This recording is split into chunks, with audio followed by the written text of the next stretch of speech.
Welcome to this community newspaper Facebook program, Excellence in Education. This is Marta Perez, and our mission is to expose and inspire excellence in education. Please follow us on Facebook and send questions via our chat room. We are happy to have an important guest who is a major advocate of excellence in education. Although she looks like she could be a student herself, this powerhouse is Karla Hernandez-Mats, the president of United Teachers of Dade, the largest teachers union in the Southeast. She is the first Hispanic American to hold that position after being a special education teacher for 10 years in Miami-Dade County Public Schools. During her time as a teacher, she was selected as Teacher of the Year at Hialeah Middle School for her outstanding work with special needs children. Under her leadership, UTD helped pass Referendum 362 in 2018 to give public school teachers a salary raise. This was the largest pay increase in Miami-Dade history and passed with 70% support. She has won many distinctions. She is a great mom, a great wife, an ardent advocate of immigrant children's rights, and we are so pleased to have her on our show. Please welcome Karla Hernandez-Mats. Hi. Good Hi. morning. Happy to be here with your Facebook audience and, of course, to be here at Miami Community Newspaper. You are a very accomplished young lady. Tell us about your background and how you grew up. Sure. So I'm a first generation American born. My family's from Honduras. And my parents had an immigrant life, which is very tough. They came here both having studied in their countries. My dad was an accountant by trade. And when he came to this country, he couldn't practice accounting, and he was a farm worker. He was working the fields, cutting sugarcane, picking tomatoes. And they came to Miami? They came to Miami. They actually met in Miami. So they're both from Honduras, but they met in Miami. And my dad worked really hard in the field, and one day he was able to, get a job as a carpenter, and he realized that it was a skilled labor. He got in the union. He became an advocate in his union work, and he taught me the importance of working conditions, of working people's rights, and getting, pay equity, and not being treated as a second class citizen. And he kept on telling me, you were born in this country, you're American, don't let anybody treat you like anything else. What about your mom? So my mom is an amazing individual. My mom also, she came from Honduras. She actually came on a trip to visit. She was visiting some friends. She met my dad.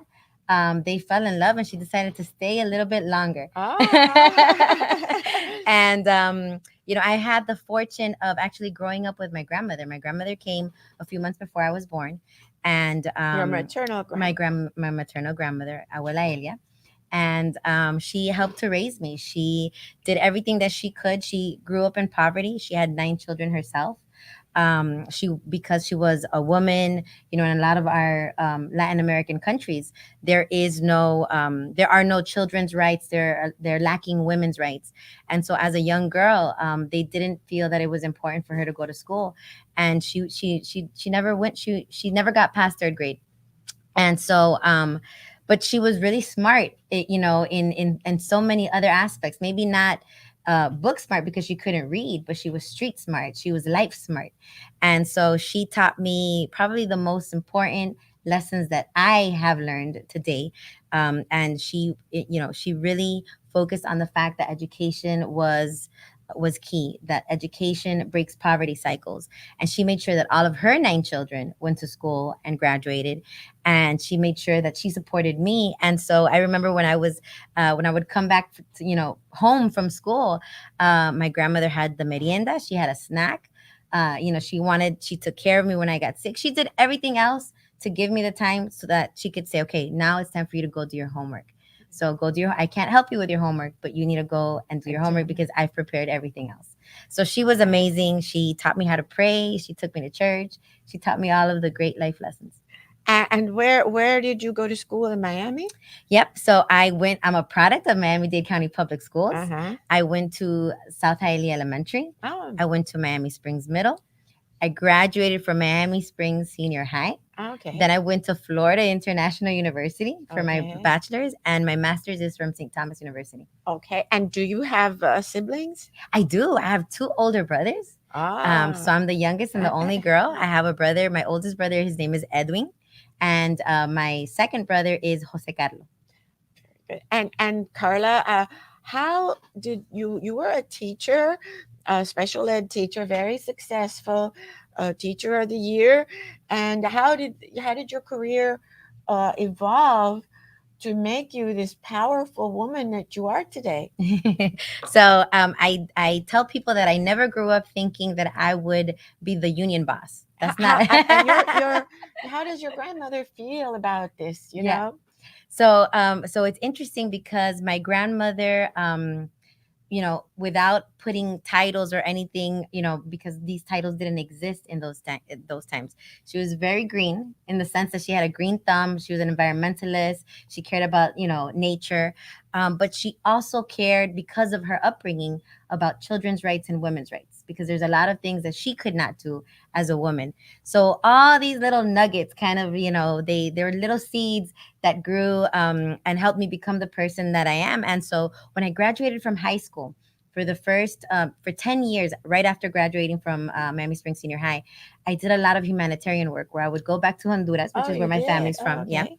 And we worked in very rural communities, trying to help them develop, building homes, teaching children about the importance of education, visiting hospitals, a lot of humanitarian work. And that's actually what made me realize a few things. Made me realize that I liked to teach, that I was a good teacher without still being in the College of Education. And then I realized very specifically that I wanted to work with special needs kids, because when I visited Honduras, I saw how they had children, in institutions. They institutionalize their children. They don't really give them the resources that they need, or If a child has a problem, they are basically like throwaways. almost abandoned. Yeah. And so, it was very heartbreaking, but also enlightening at the same time. And it made me do some research. And I said, I want to help children with disabilities. And, we're so good here in Miami-Dade County Public Schools in terms of getting resources and making sure that, we have staff that are properly trained.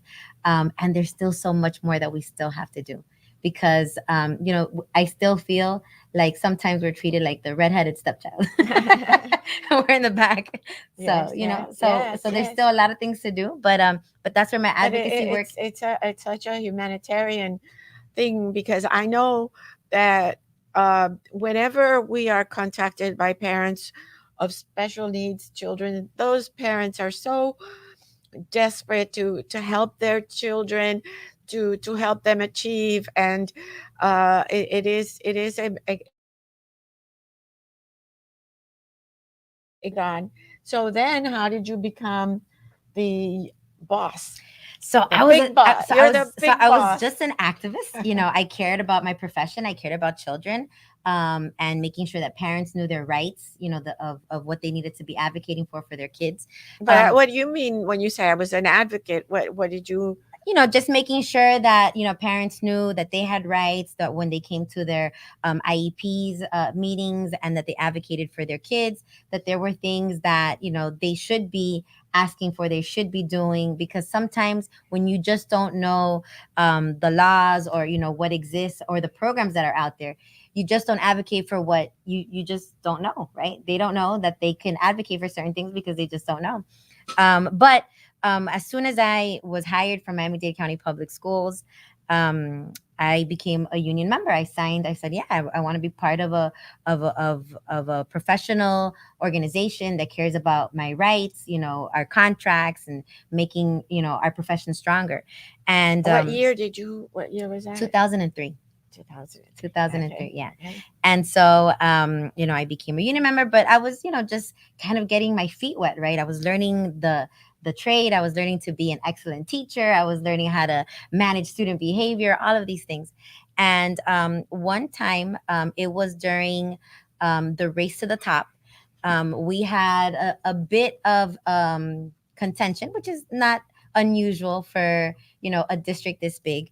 They were considering closing some urban schools. Race to the top. All these things were happening at the same time, and I got an email from United Teachers of Dade saying, we need some advocates to come out and help us make light of the issues that are happening. We cannot close these community schools.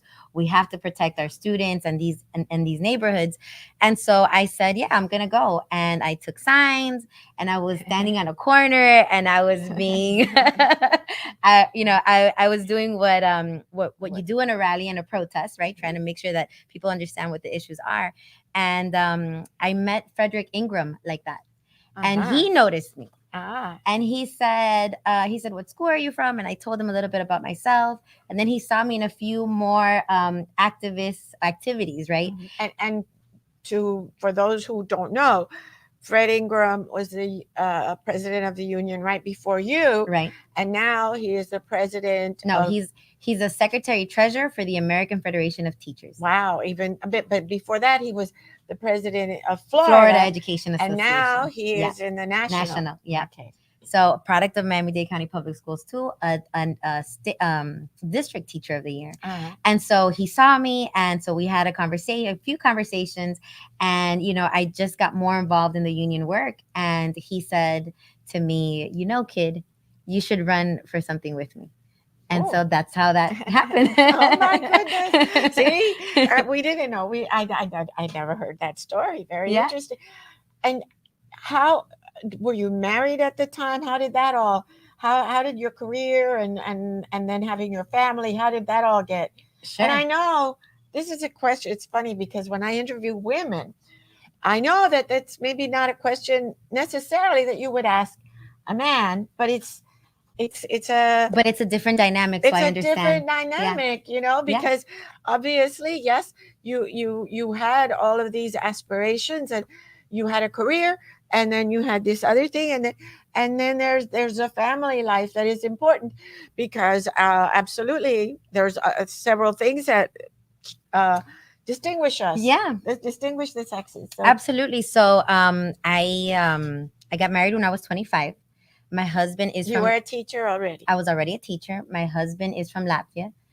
So he's Russian. Yeah. Oh, really? That's his first language, Russian. No kidding. And how did you meet him? This is another interesting story. So it was 2003. I was going in for my fingerprinting, getting my job at the district office and school board administration. Yeah. And he was also there because he was getting a job to coach soccer at Miami Beach Senior High. Oh my so goodness. It was education has been good for you. It has. We were at the same place at the same time. We met. That's where we met. We met at the school board. Oh my goodness. That's great. Have you been to Russia? I've been to Latvia, yes. I've been to where he was born, Riga, Latvia. It's a beautiful country. And you have 2 children? I have 2 children. And they have been too? They have not. No. They have and not are yet. You teaching them Russian? So my husband speaks to them in Russian. They understand some words, but they don't really communicate because they don't hear conversations. Oh, I see. So it's very difficult. And those parents that have multilingual children understand that they have to hear the conversation to be able to know how to respond. Yes. It's very even here in Miami, with me, my kids grew up and my mother lived in my house, and so they spoke to her in Spanish. But even so, when they grow up, it's just so easy just to go directly to English. That's true. That's true. TV and everything, all the communication, it's just so easy that it's a problem because then you lose a language, and they say they're bilingual, but bilingual to a point. Right, to a point. So to answer your original question, it really has to do with having a strong support system. So I have a husband, that understands, what my passions are, understands that I care about public education, that I do this not only for my colleagues, but for my kids, because my kids also go to our public schools. And so he's been very supportive, open-minded, an advocate of women also. And so my parents, have been a cornerstone. I mean, my parents helped me pick up the kids, they helped me take care of the kids.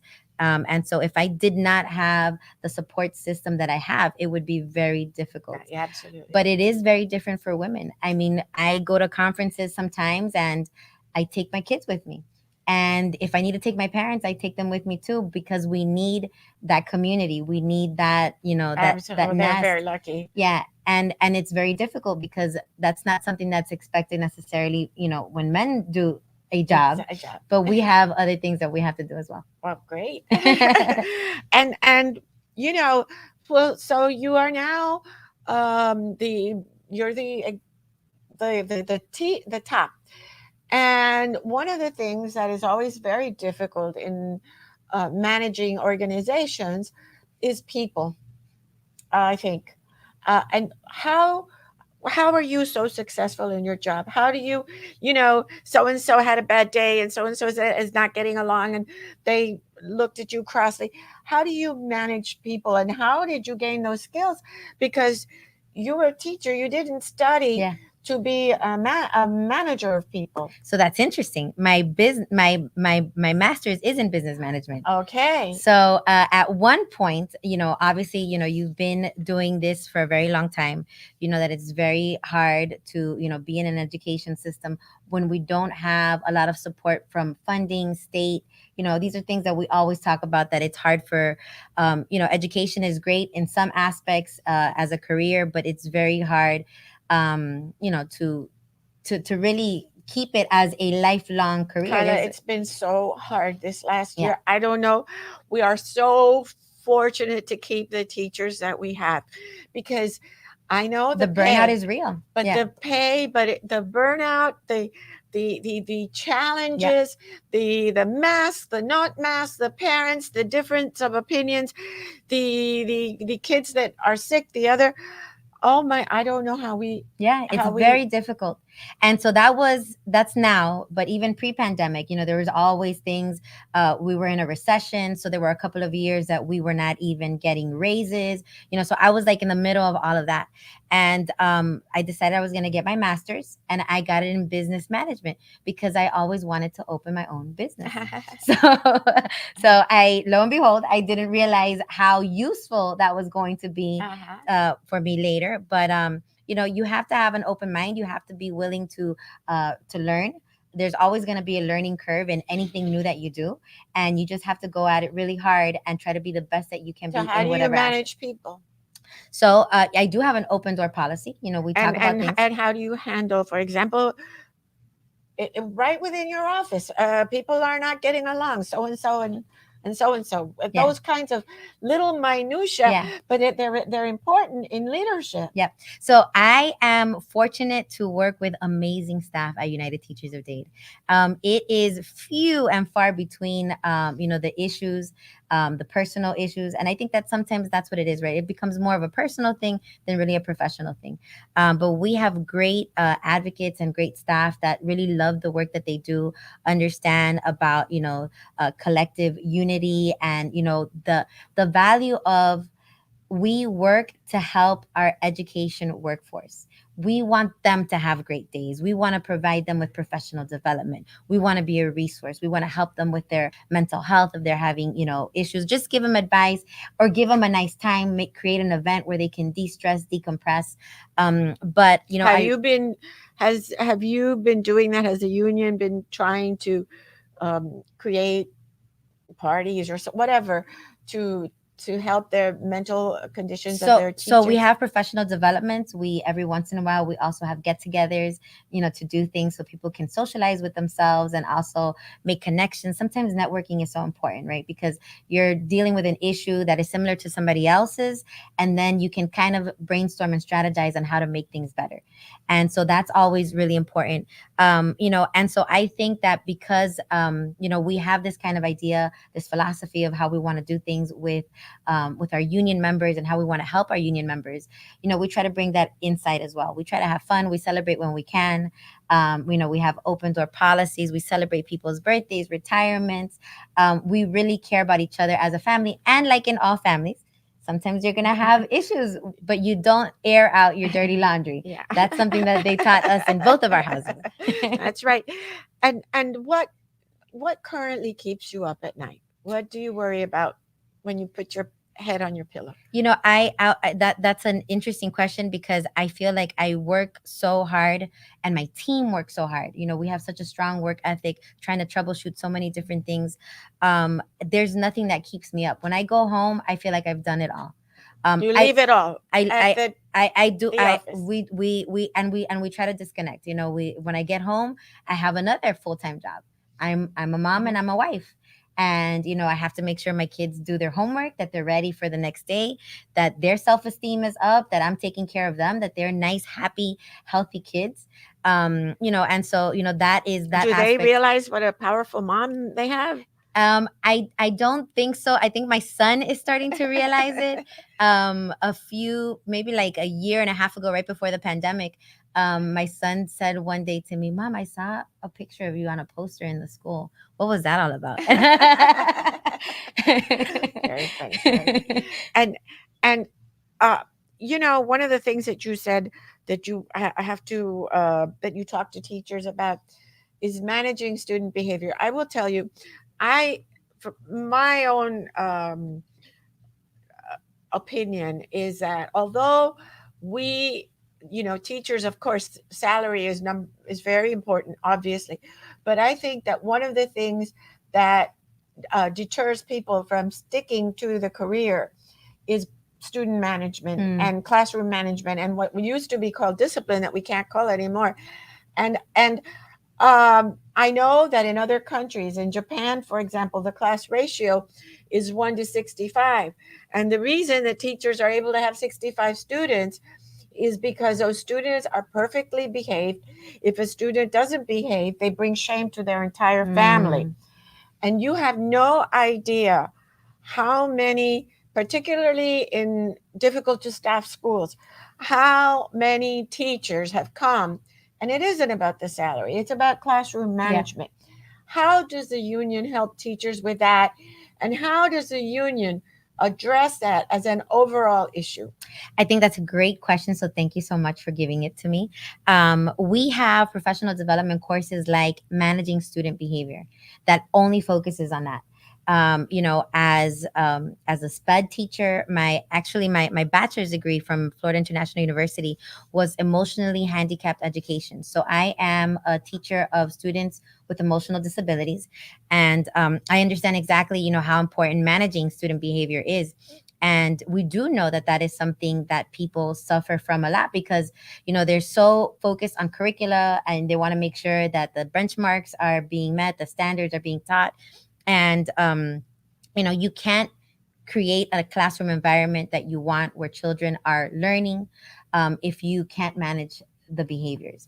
And so we know that as SPED teachers, there's a lot of techniques that are fantastic in our special education environment that are so easily included into our regular populations that work. Like what? They're research based. Well, I was very fortunate to focus specifically on behavior, and so we do behavior charts, we do positive reinforcement. There's so many little techniques that some teachers are already incorporating. They have treasure boxes and treasure chests in their school, in their classrooms, and they'll do point systems for their kids. There are little strategies that work. But I think that the hardest part for teachers that don't yet understand behavior management are still trying to learn those skill sets, putting them in their bag of knowledge. I think it's really the support. Where we come into this, we hit the ground running, we work in silos, we're in Well, and isolation in our particularly the classrooms. support from the parents. In the old days, I don't know how, you talk about how we grew up. In my parents, the teacher was, the saint and Salt of the earth. salt of the earth. And God, I was a very good girl, but God forbid that you would ever get a complaint. My teacher would ever complain. And nowadays we don't see that kind of respect for teachers, and I think it's bad for kids Yeah. because it doesn't help the teacher in her job and in helping kids. And So I think that's perfect to put in the plug that we need more parental involvement. You know, we want that's parents. my We want parents to be involved. We want parents to help us, to be our allies and be our advocate, and absolutely. to consider us part of their family. But we also want our teachers, and this is where it gets hard because it's become an industry, it's become a business practice. But educators need more time to spend with each other. We need to build we Absolutely, need to build those yes. communities where we Yes. can support each other, we can help each other, share best practices, and have time to actually debrief and talk about Uh-huh. things. I think that because there's been such an emphasis on testing, on assessments, all of that has really hurt the core Mhm. of education. Teachers don't have that collaborative network anymore, and it's become so data driven.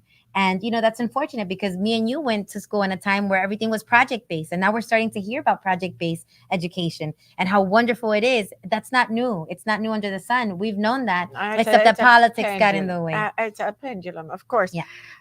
We're almost out of time. But So wait, I got a question for you. wait, I, wait, I because have I have a question for her. oh boy.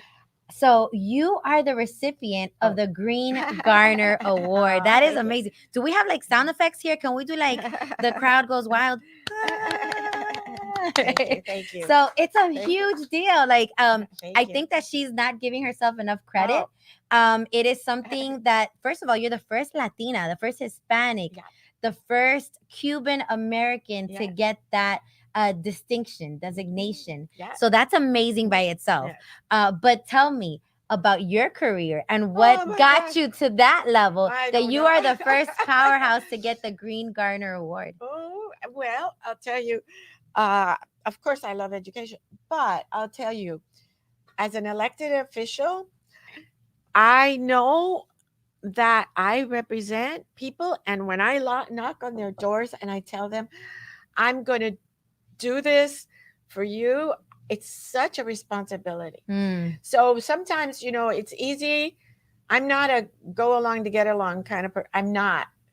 But I am in my personal life. I'm the quietest person. I'm not a, but if I told people when I knock on their door, please vote for me because I'm going to go along to get along, no one would vote for me. Right. So you can't do that. And I know that, they say, oh, well, for politics, be quiet, don't say something. And that's just not good. Well, you certainly are not the quiet type, so I, No, I I'm can vouch not. for that. And obviously your trajectory has brought you a long Thank you. way. You've been Thank you. doing this for a long time. People notice you. I think it's important that you understand that you should not, you should continue to do what you do, Thank that people appreciate and they see the value of your work ethic, what you bring to the you. community. Thank you. It is a huge distinction to have the Thank Green you. Garner Award, and to be the first Latina, the first Hispanic, Cuban American, Mhm. to have this award. And so we are so proud of you Thank you. in Miami-Dade County Public Schools. We thank you for making us see a different perspective, for pushing the envelope, pushing back, and still making sure that everything that we need in education is available for our children, the most vulnerable, and that we support our teachers and our community. And that's why you've been able to do it such a long time. Oh, thank That's you. why people love you, and that's why people continue to Thank vote you. for you. Thank So you very much. congratulations, Thank Dr. you. Perez. Thank you very much. And we're almost out of time. And I didn't get that. I like to ask questions like, how do you relax? And what's your favorite meal? So I'll get that in. Wow. So how do I relax? I like to paddleboard. So I Ah. do like to go to the beach, and I like to paddleboard. Mm. I love the ocean. I'm a certified scuba diver. Ah. I was able to get that through Miami-Dade County Public Schools. I Ah. took marine biology when I Okay. was a high school senior, and my marine biology teacher made sure that a few of us that really wanted to, pursue that we got our PADI certification. And your favorite meal? My favorite meal, I don't have a favorite meal because I love to eat. Yes. I love to eat, and I eat it all. But I don't know, it's probably Latin American food. I love arroz con frijoles. I love tortillas. I love tamales. So, All right. We have, well, a few seconds. Do you have a message for all the people listening? Absolutely. Please support public education, support teachers, support, they're doing God's work in our classrooms. There's so much that goes on, and, we need to be informed. We need to make sure that we know what's happening in our community. Make sure that you learn the facts. There's so many politics that are involved in things, and that part is really unfortunate. But we love our children. We love that they're back. We want them to be happy, well educated, because they are our future. So support your educators. Obviously, support Dr. Marta Perez, who's Thank doing you. an amazing job on the school board, and keep our public schools strong. Thank you so much, Karla Hernandez-Mats, and thank you all for tuning in to Excellence in Education.